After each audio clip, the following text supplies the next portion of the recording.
(2021년 8월) 중순부터 공부를 시작하게 되었고, 공부를 시작하기 전에는 피보험자가 뭔지도 모르는 상태로 공부를 시작하였습니다.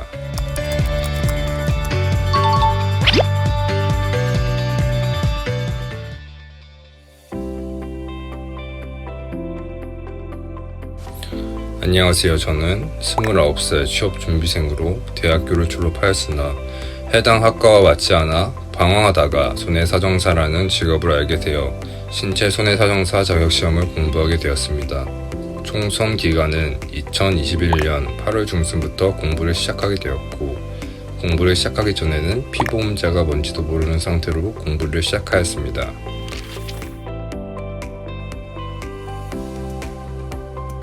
탑에듀 교육원을 선택한 이유는 기존에 정보가 없는 상태이기 때문에 인터넷 검색으로 여러 인터넷 강의를 찾아보다 선택하게 되었습니다.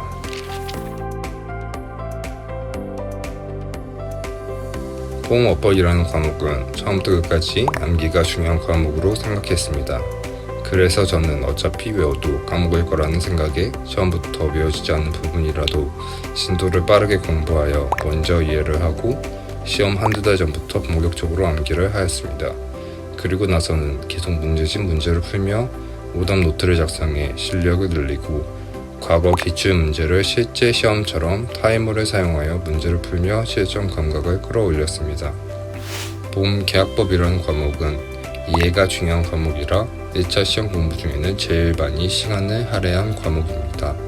처음에는 피보험자조차 이해가 되지 않았지만 인터넷 강의를 반복해서 듣다 보니 점점 이해가 되었습니다.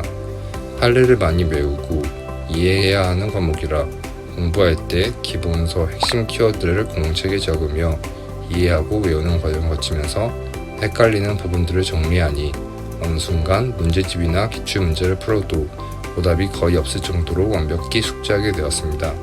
그래서인지 1차 시험에서는 제일 고득점을 받게 된 과목입니다. 1차 시험을 공부하면서 손해사정이론은 1차 시험 3과목 중에 제일 쉬운 것도 같고 어려운 것도 같은 과목이었습니다. 어디서 나올지 예상이 안 되는 과목이라 강사 선생님께서도 시험이 어렵게 나오면 기본서에 없던 내용들도 나올 수 있지만 기본만 충실히 하면 시험의 당락을 결정되지 않는다는 강사님의 말씀을 믿고 기본에 충실한 결과 기본서에 나온 문제들은 대부분 맞을 수 있었습니다.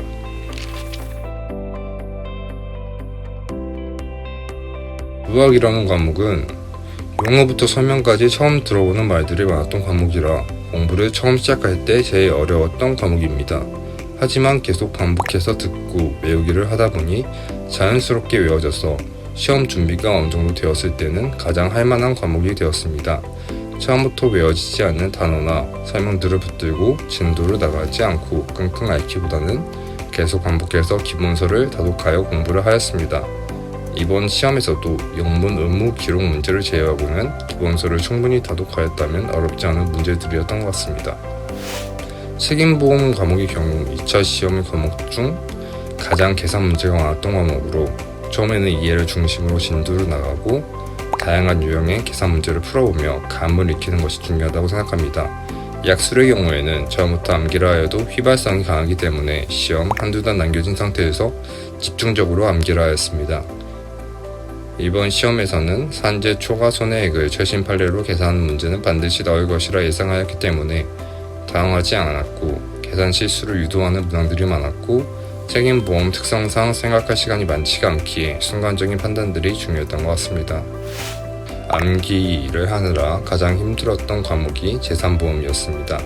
처음에는 약관, 그리고 실손, 면부책, 마지막으로 장유율표, 기타 등등 외울 것이 상당히 많습니다. 그래서 저는 우선순위를 두고 1순위 약관, 2순위 실손, 3순위 장애율, 4순위 기타로 하여 암기를 하였습니다. 암기는 자신만에 맞는 방법으로 어떻게든 하나라도 더 외우는 것이 유리하다고 생각이 듭니다. 저는 개인적으로 약관이나 실손 장애율표에 빈칸을 뚫어서 채워넣는 방식으로 암기를 하였습니다. 개정된 약관이나 강사님이 강조하시는 것을 최우선으로 암기하는 것을 추천드립니다. 저에게는 자동차 보험은 가장 재밌기도 하고 공부가 어느 정도 된 상태에서는 가장 어려웠던 과목이었습니다. 자동차 보험은 크게 사례 문제와 약술로 나눠져 있는데 사례 문제는 자신만의 양식으로 기계적으로 적을 수 있을 때까지 연습이 필요합니다. 또한 개념을 처음 잘 정리하지 않으면 시험 공부 기간 내내 헷갈리기 때문에 처음 개념 정리를 철저히 할 것을 추천드립니다. 약술의 경우 책임 부분과 마찬가지로 휘발성이 강하기 때문에 처음에는 사례 문제로 완벽히 익히고 시험 2달 전부터 약술의 비중을 높여 암기하는 방식으로 공부하였습니다. 무작정 암기하면 더 외우기 힘들기 때문에 문제에 대한 목차를 세우는 방식으로 외우면 훨씬 암기가 편했습니다.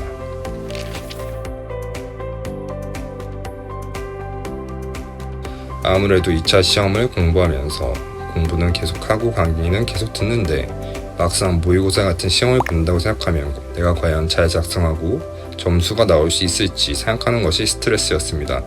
그래서 저는 처음부터 욕심 부리지 않고 목표를 꽈락만 넘겨보자 하는 식으로 공부하다 보면 어느 순간 어느 정도 수준에 올라가고 이번에는 5점만 더 맞자, 10점만 더 맞자 이런 식으로 목표를 올리다 보니 합격에 성공한 것 같습니다.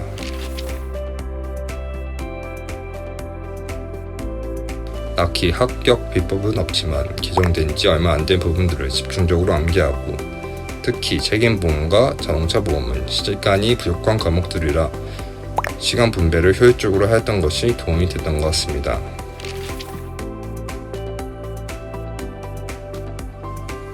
사실 돌이켜보면 엉덩이가 무거운 사람이 승자인 것 같습니다. 처음에는 2시간도 앉아있기 힘들었는데 조금씩 늘리다 보면 10시간은 기본으로 공부하는 나를 발견하게 됩니다. 그렇게 꾸준히 공부를 열심히 해야겠다는 부담보다는 그냥 묵묵히 하다 보면 좋은 결과가 있을 것으로 생각이 듭니다. 수험생분들 모두 실무에서 뵀으면 좋겠습니다. 이 시험을 준비하시는 수험생분들 화이팅! 감사합니다.